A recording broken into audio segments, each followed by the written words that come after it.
অকরনা ফি বুয়ুতিকুন্না ওয়ালা তাবাররুজনা তাবাররুজাল জাহিলিয়াতিল উলা। আল্লাহ রাব্বুল আলামিন বলছেন যে তোমরা জাহিলিয়াতের মহিলাদের মতো হইও না। কিন্তু আজকে দেখা যায় নারী পুরুষের এমন অবস্থা যে তারা অর্ধ উলঙ্গ হয়ে রাস্তাঘাটে হাঁটে। কথা ঠিক কিনা বলেন? অর্ধ উলঙ্গ হয়ে রাস্তাঘাটে হাঁটে। আপনি যদি রাস্তা দিয়ে চলেন, আপনি যদি নিজের চোখ নিচের দিকে রাখেন, যদি ভুলক্রমেও কোনো হঠাৎ করে কোনো নারীর দিকে চোখ চইলা যায়, তাকানো আর কোনোভাবেই সম্ভব হয় না। কারণ তারা এমন অবস্থায় থাকে যে অর্ধ উলঙ্গ। রাসূল বলছিলেন কিয়ামতের আগে এমন অবস্থা হবে যে নারীরা উলঙ্গ হয়ে রাস্তাঘাটে হাঁটবে। সাহাবায়ে কেরাম রাদিয়াল্লাহু তাআলা আনহুম আজমাইন ওনারা জিজ্ঞাসা করছিলেন, নবী উলঙ্গ হয়ে আবার রাস্তার মধ্যে কিভাবে হাঁটে? বলে, ও সাহাবীরা শোনো, এমন পোশাক পরবে যেই পোশাক পরার কারণে উলঙ্গর চাইতেও আরো বেশি খারাপ দেখা যাবে। এই সমস্ত নারীরা জাহান্নামে যাবে যারা অর্ধ উলঙ্গ হয়ে রাস্তাঘাটে হাঁটে। তারা নিজেদের দিকে পুরুষদেরকে আকৃষ্ট করবে। আল্লাহ রাব্বুল আলামিন তাদের ব্যাপারে বলছেন যে এই নারীরা বেশিরভাগই জাহান্নামের মধ্যে নিক্ষিপ্ত হবে। জুড়ে বলেন নাউজুবিল্লাহ। আল্লাহুম্মা সাল্লি আলা মুহাম্মাদিন ওয়া আলা আলি মুহাম্মাদ কামা সাল্লাইতা আলা ইব্রাহিম ওয়া আলা আলি ইব্রাহিম ইন্নাকা হামিদুম মাজিদ। اللهم بارك على محمد وعلى آل محمد كما باركت على إبراهيم وعلى آل إبراهيم إنك حميد مجيد। الحمد لله। আল্লাহ পাকের দরবারে লাখো কোটি শুকরিয়া যে মহান রব্বুল আলামিন আমাদেরকে ভালোবেসে মহব্বত করে আদর করে মায়া করে পবিত্র জুমার দিনে মসজিদে আসার বসার এবং কোরআন হাদিসের আলোকে কিছু কথা আমাকে বলার, আপনাদেরকে কিছু কথা শুনবার তৌফিক দান করেছেন। এই জন্য সকলেই শুকরিয়া আদায় করি, বলি আলহামদুলিল্লাহ। শুকরিয়া আদায় করলে খুশি হন কে? আল্লাহ।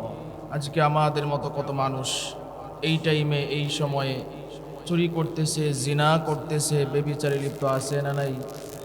আমাদের মতো কত মানুষ রাস্তাঘাটে ঘোরাফেরা করতেছে। আমাদের মতো কত মানুষ আজকে দুনিয়া থেকে বিদায় হয়ে গেছে। আমাদের মতো কত মানুষ হসপিটালে ভর্তি আছে। আমাদের মতো কত মানুষ জেলখানায় বন্দী আছে না নাই? আল্লাহ রাব্বুল আলামিন আমাদেরকে দয়া করে মায়া করে আল্লাহর ঘর মসজিদে আনছেন। এই জন্য আমরা আবারও শুকরিয়া আদায় করি, বলি আলহামদুলিল্লাহ। মুহতারাম হাজিরিন, আমাদের কুরবানির আলোচনা চলতেছিল।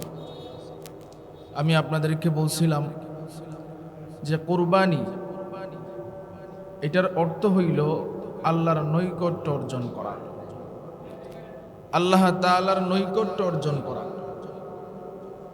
আমরা সবচাইতে বেশি লাভবান হব যদি আমরা আল্লাহর নৈকট্য অর্জন করতে পারি। কারণ এই দুনিয়ার মধ্যে অনেক মানুষ এরকম আসিল যারা আল্লাহ তাআলাকে পেয়ে গেছে। যারা আল্লাহরে পাইছে তারা সব পাইছে, যারা আল্লাহরে পায় নাই তারা কিছুই পায় নাই। মনে করেন দুনিয়ার বাড়ি গাড়ি টাকা পয়সা কোনো কিছুর অভাব নাই, কিন্তু আল্লাহর নৈকট্য অর্জন করতে পারে নাই, আল্লাহরে পায় নাই, তাহলে তার জীবনে কিছুই হয় নাই, কিছুই পায় নাই। এই জন্য কারে পাইতে হবে? আল্লাহকে পাইতে হবে, আল্লাহকে পাওয়ার চেষ্টা করতে হবে। এই জন্য কোরবানিটা শুধু গোস্ত খাওয়ার নাম নয় যে আমরা গরু কোরবানি দিব গোস্ত খাবো এতেই হয়ে যাবে না। আল্লাহরে পাওয়ার জন্য হচ্ছে কোরবানি। এই জন্য গত সপ্তাহে আমি 3টা বিষয় বলছিলাম। 1 নাম্বার সহিহ নিয়ত, 2 নাম্বার টাকাটা হালাল হতে হবে, 3 নাম্বার যদি আমরা ভাগে কোরবানি দেই তাহলে যারা আমাদের শরীকে থাকবে, সাথে থাকবে, তাদের টাকাটা হালাল কিনা, তাদের নিয়ত সহি কিনা, এগুলা খেয়াল রাখতে হবে, আর না হয় কারো কোরবানি হবে না। এই বিষয়গুলা খেয়াল রেখে ইনশাআল্লাহ আমরা কোরবানি করব। আর এই কোরবানিটা হচ্ছে হযরত ইব্রাহিম আলাইহিস সালাতু ওয়াস সালামের সুন্নত। হযরত ইব্রাহিম আলাইহিস সালাতু ওয়াস সালামের সুন্নত। ইব্রাহিম আলাইহিস সালাতু ওয়াস সালাম, আল্লাহ রাব্বুল আলামিন তিনাকে অনেক পরীক্ষা করেছেন। অনেক লম্বা ইতিহাস, অনেক লম্বা ঘটনা। বাকি যেহেতু আমাদের সামনে আর 2টা জুমা আছে, এই জন্য আমরা সংক্ষেপে ইনশাআল্লাহ, যেহেতু প্রতি বছরই ঘটনা শুনি, সংক্ষেপে আলোচনা করি। ইব্রাহিম আলাইহিস সালাতু ওয়াস সালামকে আল্লাহ রাব্বুল আলামিন পরীক্ষা করেছিলেন নমরুদ যখন আগুনের মধ্যে ফালায়। আমরা সকলেই জানি যে নমরুদ বিশাল আগুনের কুণ্ডলী করছিল। এই আগুনের কুণ্ডলী করার পরে ইব্রাহিম আলাইহিস সালাতু ওয়াস সালামকে ওই আগুনের মধ্যে পালানোর জন্য একটা চক্রা বানাইছিলেন। কারণ এত বিশাল আগুনের কুণ্ডলী করছিল যে এটার কাছে পিছে কেউ যাওয়ার ক্ষমতা ছিল না। অনেক উপরে দিয়ে যদি কোনো পাখিও উইরা যাইত, এই পাখিটাও উইরা একবারে ভুনা হয়ে যাইত, ছাই হয়ে যাইত, এত পরিমাণ আগুনের তাপ ছিল। তো ইব্রাহিম আলাইহিস সালাতু ওয়াস সালামকে কেন নমরুদ আগুনে পোড়াইছিল? এর কারণ হচ্ছে ইব্রাহিম আলাইহিস সালাতু ওয়াস সালাম বলছিলেন যে, হে নমরুদ, তুমি মূর্তি পূজা করিও না, আল্লাহর বিরুদ্ধে যাও না। কিন্তু নমরুদ সে চিন্তা করলো, যদি ইব্রাহিম বেঁচে থাকে তাহলে আমি আমার মন মতো কিছুই করতে পারব। এই জন্য ইব্রাহিম আলাইহিস সালাতু ওয়াস সালামের বিপক্ষে লাগলো, বিশাল বড় আগুনের কুণ্ডলী কইরা চক্রা বানায়া এবার ইব্রাহিম আলাইহিস সালাতু ওয়াস সালাম রে ওই চক্রার মধ্যে লাগাইল। এখন চক্রা টানতেছে কিন্তু চক্রা ঘুরে না। সাহায্য করতেছেন কে? আল্লাহ। হাজার হাজার ফেরেশতা ইব্রাহিম আলাইহিস সালাতু ওয়াস সালামের কাছে তখন জিবরিল আলাইহিস সালাতু ওয়াস সালাম আসলেন। জিবরিল আলাইহিস সালাতু ওয়াস সালাম আয়েশা বলে, ও ইব্রাহিম, আপনি বলেন আমি আপনাকে সাহায্য করি। ইব্রাহিম আলাইহিস সালাতু ওয়াস সালাম বললেন যে, আমি তোমার কাছে কেন সাহায্য চাইব? আমার সাহায্যকারী তো আল্লাহ, আমি আল্লাহর উপরে ভরসা রাখি, আল্লাহই আমারে সাহায্য করবে। জোরে আওয়াজ দিয়া বলেন সুবহান। আল্লাহ রাব্বুল আলামিন খুশি হয়ে গেলেন। আর নমরুদ এইদিকে চেষ্টা করতে লাগলো, কিন্তু চক্রা ঘুরাইতে পারে না। চেষ্টা করতেছে। এবার নমরুদের কিন্তু একদিন নমরুদের কাছে শয়তান আসলো। আয়েশা ডাক দিয়ে বলতেছে, নমরুদ, তুমি যে খোদা, তাইলে তোমার নবী কেডায়? এবার শয়তান যখন এই কথা বলছে, কয় সত্যি কথাই তো কইছো, আমার একজন নবী তো দরকার। বলে, তোমার নবী হইলাম আমি। নাউজুবিল্লাহ। শয়তান আয়েশা নমরুদের পরামর্শ দিতে লাগলো যে, হে নমরুদ, ইব্রাহিম আলাইহিস সালাতু ওয়াস সালামের এই চক্রা তুমি ঘুরাইতে পারবা না, কারণ লক্ষ লক্ষ ফেরেশতা এই চক্রার মধ্যে ধরে রাখছে। তাহলে কি করতে হবে? বলে, এই জায়গার মধ্যে অপকর্ম করাইতে হবে, নারী পুরুষকে উলঙ্গ করাইতে হবে, এবং ইব্রাহিম আলাইহিস সালাতু ওয়াস সালামের কাপড়ও খুইলা ফেলতে হবে। তাহলে শয়তান আর এই জায়গার মধ্যে থাকবে না। তখন চক্রা টান দিবা, আর চক্রা দিয়ে ঘুইরা ইব্রাহিম গিয়া আগুনের মধ্যে পড়বে। জোরে আওয়াজ দিয়ে বলেন নাউজুবিল্লাহ। খুব গভীর মনোযোগ দিয়ে বুঝেন, আমি সংক্ষেপে আপনাদেরকে বুঝাবো। শয়তান কি বুদ্ধি দিলেন? নারী পুরুষকে উলঙ্গ করাইতে হবে। নারী পুরুষকে কি করতে হবে ভাই? উলঙ্গ করতে হবে। যারা কথাগুলো শুনতেছেন বুঝেন। আজকে সমাজের মধ্যে দেখবেন যে আল্লাহ রাব্বুল আলামিনের যে পর্দার বিধান, অকরনা ফি বুয়ুতিকুন্না ওয়ালা তাবাররুজনা তাবাররুজাল জাহিলিয়াতিল উলা, আল্লাহ রাব্বুল আলামিন বলছেন যে তোমরা জাহিলিয়াতের মহিলাদের মতো হইও না। কিন্তু আজকে দেখা যায় নারী পুরুষের এমন অবস্থা যে তারা অর্ধ উলঙ্গ হয়ে রাস্তাঘাটে হাঁটে। কথা ঠিক কিনা বলেন? অর্ধ উলঙ্গ হয়ে রাস্তাঘাটে হাঁটে। আপনি যদি রাস্তা দিয়ে চলেন, আপনি যদি নিজের চোখ নিচের দিকে রাখেন, যদি ভুলক্রমেও কোনো হঠাৎ করে কোনো নারীর দিকে চোখ চইলা যায়, তাকানো আর কোনোভাবেই সম্ভব হয় না, কারণ তারা এমন অবস্থায় থাকে যে অর্ধ উলঙ্গ। রসুল বলছিলেন কিয়ামতের আগে এমন অবস্থা হবে যে নারীরা উলঙ্গ হয়ে রাস্তাঘাটে হাঁটবে। সাহাবায়ে কেরাম রাদিয়াল্লাহু তাআলা আনহুম আজমাইন ওনারা জিজ্ঞাসা করছিলেন, নবী উলঙ্গ হয়ে আবার রাস্তার মধ্যে কিভাবে হাঁটে? বলে, ও সাহাবীরা শোনো, এমন পোশাক পরবে যেই পোশাক পরার কারণে উলঙ্গর চাইতেও আরো বেশি খারাপ দেখা যাবে। এই সমস্ত নারীরা জাহান্নামে যাবে যারা অর্ধ উলঙ্গ হয়ে রাস্তাঘাটে হাঁটে। তারা নিজেদের দিকে পুরুষদেরকে আকৃষ্ট করবে। আল্লাহ রাব্বুল আলামিন তাদের ব্যাপারে বলছেন যে এই নারীরা বেশিরভাগই জাহান্নামের মধ্যে নিক্ষিপ্ত হবে। জুড়ে বলেন নাউজুবিল্লাহ।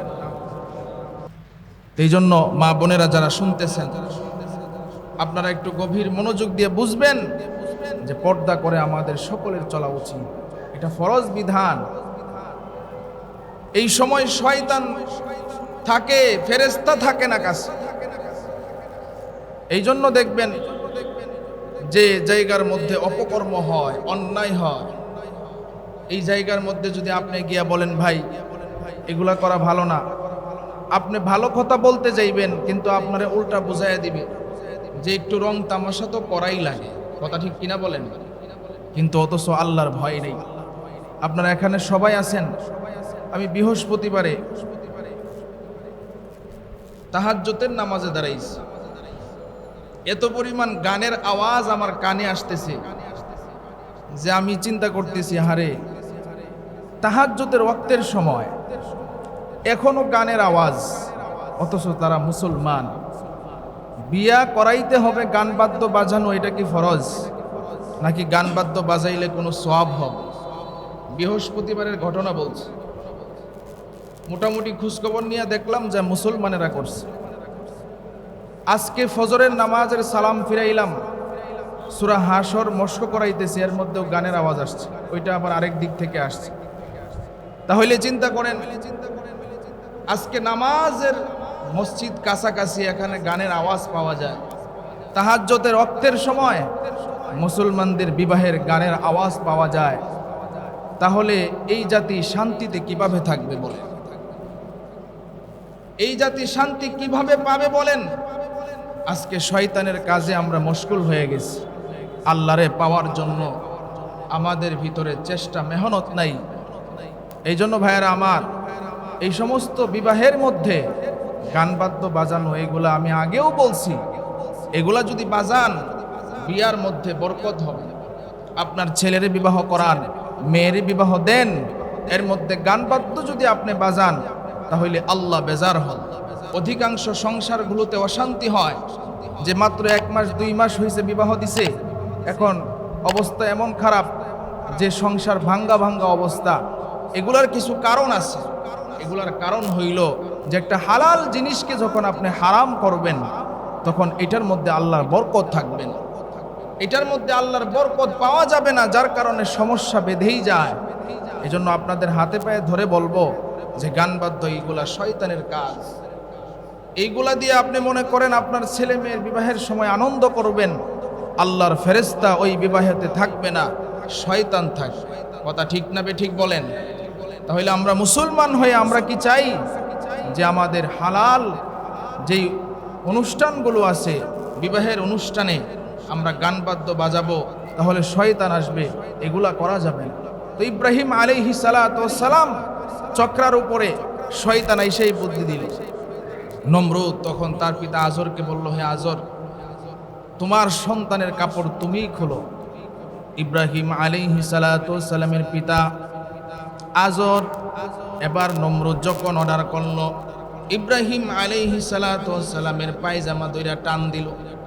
ইব্রাহিম আলাইহিস সালাতু ওয়াস সালাম বললেন, বাবা তুমি না আমার জন্মদাতা পিতা, তুমি এই কাজটা কিভাবে করো? ইব্রাহিম আলাইহিস সালাতু ওয়াস সালামের আশপাশে নারী পুরুষদেরকে উলঙ্গ করা হলো, ফেরেশতা চলে গেল। আর নমরুদ চক্রা যখন টান দিল, ইব্রাহিম আলাইহিস সালাতু ওয়াস সালাম গিয়া আগুনের মধ্যে পড়ে গেল। কিন্তু আল্লাহ রাব্বুল আলামিনে এত দয়া আর মহব্বত ইব্রাহিম আলাইহিস সালাতু ওয়াস সালামের উপরে ছিল। আল্লাহ ডাক দিয়া কয়, হে আগুন, আমার ইব্রাহিমের জন্য তুমি ঠান্ডা হয়ে যাও। সুবহানাল্লাহ, আরামদায়ক ঠান্ডা হয়ে যাও। কুলনা ইয়া নারু কুনি বারদাও ওয়া সালামান আলা ইব্রাহিম। আল্লাহু আকবার বলেন। ইব্রাহিম আলাইহিস সালাতু ওয়াস সালামের জন্য তুমি আরামদায়ক ঠান্ডা হয়ে যাও। আল্লাহ রাব্বুল আলামিন, আগুন জ্বলতেছে চতুর্দিকে, কিন্তু আল্লাহ রাব্বুল আলামিন আগুনের ভিতরে এমন আরামদায়ক করে দিলেন, ইব্রাহিম আলাইহিস সালাম কেমন জানি জান্নাতের বাগানের ভিতরে আছে। জোরে আওয়াজ দিয়ে বলেন সুবহান। তাহলে এবার নমরুদ তো নিশ্চিন্তা হয়ে গেছে। নমরুদ ভাবতেছে ইব্রাহিম নবী মনে হয়, সে আগুনে পুড়ে একবারে ছারকার হয়ে গেছে। বিশাল লম্বা ঘটনা। আমি বোঝানোর উদ্দেশ্য হচ্ছে, ইব্রাহিম আলাইহিস সালাতু ওয়াস সালামকে আল্লাহ পরীক্ষা করছিলেন, জিবরিলরে পাঠাইছিলেন যে তুমি যাও গিয়া বলো তুমি তাকে সাহায্য করবা। কিন্তু ইব্রাহিম নবী জিবরিলের সাহায্য নেয় নাই। তিনি বলছেন যে আমার আল্লাহ আমার জন্য যথেষ্ট। জোরে আওয়াজ দিয়ে বলেন সুবহান। তো আল্লাহ রাব্বুল আলামিন ইব্রাহিম আলাইহিস সালাতু ওয়াস সালামকে পরীক্ষা করছিলেন। ইব্রাহিম নবী ফাঁস, আল্লাহ সাহায্য করলেন, আগুনকে আরামদায়ক ঠান্ডা বানায় দিলেন। আমরাও যারা আছি আমাদেরকেও আল্লাহ রাব্বুল আলামিন বিভিন্ন সময় পরীক্ষা করেন। কিভাবে পরীক্ষা করেন? ওয়ালা নাবলুওয়ান্নাকুম বিশাইইম মিনাল খাউফি ওয়াল জু' ওয়া নাকসিম মিনাল আমওয়ালি ওয়াল আনফুসি ওয়াস সামারাত। এই জিনিসগুলা দিয়ে আল্লাহ রাব্বুল আলামিন পরীক্ষা করেন। এই আয়াতের আলোচনা অনেক করছি আমি। আল্লাহ রাব্বুল আলামিন পরীক্ষা করবেন যে আপনি মনে করেন গরিব, আপনাকে গরিব বানায় আল্লাহ পরীক্ষা করবেন।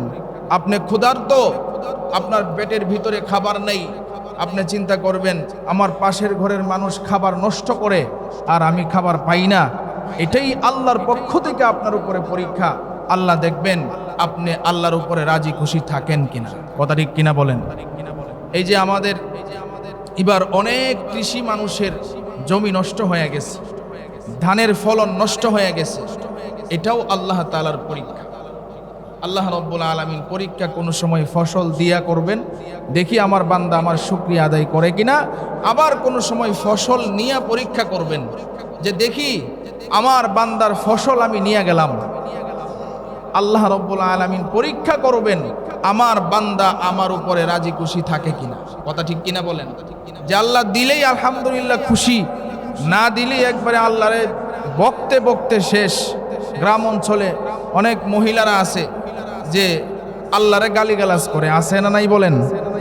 অনেক পুরুষরাও এরকম আছে, আল্লাহরে গালিগালাজ করে, অমুকের অভাব নাই আর আমারে আল্লাহ ছায়াই দেখেন। কথা ঠিক কিনা বলেন। আচ্ছা বলেন, আল্লাহ যদি না দেখতো তাহলে কি আমাদের বেঁচে থাকা সম্ভব ছিল? বেঁচে থাকা সম্ভব ছিল কিনা বলেন। আল্লাহ রাব্বুল আলামিন আমাদের রহমতের ছায়ার ভিতরে আমাদেরকে রাখছেন। এজন্য আল্লাহর পরীক্ষা বিভিন্নভাবে আসে। এই পরীক্ষা আমাদেরকে ধৈর্য ধারণ করতে হবে আর আল্লাহর কাছে সাহায্য চাইতে হবে। অধৈর্য হইলে চলবে না। আল্লাহ বলেন, ইয়া আইয়ুহাল্লাযীনা আমানুস্তাঈনু বিস-সাবরি ওয়াস-সালাহ। আল্লাহ রাব্বুল আলামিন বলেন, হে ঈমানদার, আমি আল্লাহর কাছে তোমরা কিভাবে সাহায্য চাইবা যখন বিপদ আসবে। ইস্তাঈনু বিস-সাবরি ওয়াস-সালাহ। আমি আল্লাহর কাছে সাহায্য চাও। এক নাম্বার নামাজের মাধ্যমে, ধৈর্যের মাধ্যমে। দুই নাম্বার নামাজের মাধ্যমে। আল্লাহ বলেন, ইন্নাল্লাহা মা'আস-সাবিরিন। নিশ্চয় আমি আল্লাহ ধৈর্যকারীর সাথে আছি। জোরে আওয়াজ দিয়ে বলেন সুবহানাল্লাহ। এজন্য ইব্রাহিম আলাইহিস সালাতু ওয়াস সালাম প্রথম পরীক্ষায় ফাঁস। ইব্রাহিম আলাইহিস সালাতু ওয়াস সালামের সন্তান ছিল না। আল্লাহ রাব্বুল আলামিনের কাছে দোয়া করলেন, আল্লাহ রব্বি হাবিলি মিনাস সলিহিন। আমি একটা নেককার সন্তান তোমার কাছে চাই। যখন আল্লাহর কাছে সন্তান চাইলেন, ওনার বয়স অনেক হয়ে গেছে। বিভিন্ন কিতাবের মধ্যে রিওয়ায়াত আসছে, কোনো জায়গায় আসছে 83 বছর, কোনো জায়গায় আসছে 90 বছর, একটু মতানৈক্য আছে। ইব্রাহিম আলাইহিস সালাতু ওয়াস সালাম তিনি আল্লাহর কাছে সন্তান চাইলেন। আল্লাহ রাব্বুল আলামিন সন্তান দান করলেন, যেই সন্তানের নাম আল্লাহ রাব্বুল আলামিন রাখার জন্য বললেন ইসমাঈল আলাইহিস সালাতু ওয়াস সালাম। জোরে বলেন সুবহানাল্লাহ। আচ্ছা বলেন, আমাদের তো সন্তান যাদের আছে, সন্তানের প্রতি বাবার অনেক মায়া মহব্বত থাকে, কথা ঠিক না ঠিক বলেন? সন্তানের কিছু হইলে বাবার কেমন জানি কলিজা ফেটে যায়, মায়ের কলিজা ফেটে যায়। তো ইব্রাহিম আলাইহিস সালাতু ওয়াস সালামের সন্তানই ছিল না, যখন এত বয়সে আল্লাহ রাব্বুল আলামিন সন্তান দিলেন, সন্তানের প্রতি মায়া মহব্বত অনেক বেশি হয়ে গেছে। আল্লাহ রাব্বুল আলামিন তখন তিনাকে পরীক্ষা করছেন। কি পরীক্ষা করছেন? ফেরেশতারা বলতেছেন, আল্লাহ আপনার ইব্রাহিম নবীকে আপনি পরীক্ষা করবেন, আপনাকে বেশি ভালোবাসে নাকি সন্তানকে বেশি ভালোবাসে। আল্লাহ রাব্বুল আলামিন প্রথম দিন স্বপ্নে দেখাইলেন, ও ইব্রাহিম, আমি আল্লাহর রাস্তায় তুমি কোরবানি করো। ইব্রাহিম আলাইহিস সালাতু ওয়াস সালাম চিন্তা করলেন, আল্লাহ রাব্বুল আলামিন যেহেতু স্বপ্নে দেখাইছেন, তিনি কি করলেন? 100 উট কোরবানি করলেন আল্লাহর রাস্তায় কোরবানি করলেন। কিন্তু দ্বিতীয়বার আবার তিনি স্বপ্নে দেখলেন। ইব্রাহিম আলাইহিস সালাতু ওয়াস সালাম মনে করলেন, আমি যে কোরবানি করেছি এই কোরবানি মনে হয় আল্লাহর কাছে পছন্দ হয় নাই। তিনি আবার উট কোরবানি করলেন। কিন্তু তৃতীয়বার তিনি আবার স্বপ্নে দেখলেন যে, হয় ইব্রাহিম, তুমি আমি আল্লাহর রাস্তায় কোরবানি করো, তোমার প্রিয় বস্তু কোরবানি করো। ইব্রাহিম আলাইহিস সালাতু ওয়াস সালাম আর বুঝতে বাকি রইল না।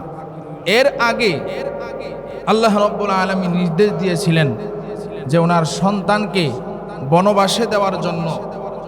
এই সন্তানকে বনবাসে দিয়ে আসছে, এরপরে সন্তান বড় হইছে, এরপরে আল্লাহ এই স্বপ্নটা দেখাইলেন। তখন তিনার আর বুঝতে বাকি নাই যে আল্লাহ আমারে বলতেছেন যে আমার সন্তানকেই কোরবানি দিতে হবে। কারণ আল্লাহ পরীক্ষা করছিলেন যে সন্তানকে বেশি ভালোবাসে নাকি আমি আল্লাহকে বেশি ভালোবাসি। আজকে দেখেন আমরা এখানে যারা আছি, একটু মনোযোগ দিয়ে বুঝবেন, আল্লাহ রাব্বুল আলামিন আমাদেরকে পরীক্ষা করবেন যে আমি যে তারে এত ভালো রাখছি, দেখি আজান পড়লে মসজিদে যায় কিনা, দেখি আজান পড়লে বান্দা নামাজ পড়ে কিনা। সুখে থাকলে তো অনেক মানুষ আল্লাহরে ভুইলা ফেলে, দুঃখে থাকলে আল্লাহরে ডাকে, আর অনেক মানুষ সুখে থাকলে আল্লাহরে ভুইলা যায়। এই জন্য আল্লাহ মাঝে মধ্যে পরীক্ষা করবেন আমরা যারা আছি। এই জন্য আমি প্রায় সময় বলি, ভাই, এই দুনিয়ার প্রচুর টাকা পয়সা, অর্থ সম্পদ, বাড়ি গাড়ি, এইগুলা সুখের বিষয় নয়। দুনিয়াটা চির সুখের জায়গাই না। এই দুনিয়ায় আপনি চির সুখ পাবেন না। কিন্তু আল্লাহ রাব্বুল আলামিন এই দুনিয়াটা আমাদেরকে দিছেন, দুনিয়াতে পাঠাইছেন সুখের জায়গা অর্জন করার জন্য, যেটা হইল জান্নাত। এই দুনিয়ায় চির সুখের জায়গা অর্জনের জায়গা। আপনি জান্নাত এখানে অর্জন করতে পারবেন, যেখানে চিরস্থায়ী সুখ শান্তি অর্জন করতে পারবেন। এই জন্য ভাইয়েরা আমার, যখন আজান পড়ে মসজিদে আসবেন, যখন আল্লাহ তাআলার যেই হুকুমটাই সামনে আসে পালন করার চেষ্টা করবেন তো ইনশাআল্লাহ। ইব্রাহিম আলাইহিস সালাতু ওয়াস সালাম তার সন্তান বনবাসে যে দিছিল, আনতে গেল, বিবি হাজেরা আলাইহিস সালাতু ওয়াস সালাম অনেক কষ্ট করছেন। সন্তান বড় হইল, সন্তানকে আনতে গেলেন, এরপরে কিভাবে তিনি কোরবানি করলেন এই ঘটনা ইনশাআল্লাহ সামনের সপ্তাহ বলবো। আল্লাহ রাব্বুল আলামিন আমাদের সকলকে এই কথাগুলির উপর আমল করার তৌফিক দান করুন। যারা সুন্নত পড়েন নাই, 4 রাকাত সুন্নত আদায় করেন ইনশাআল্লাহ।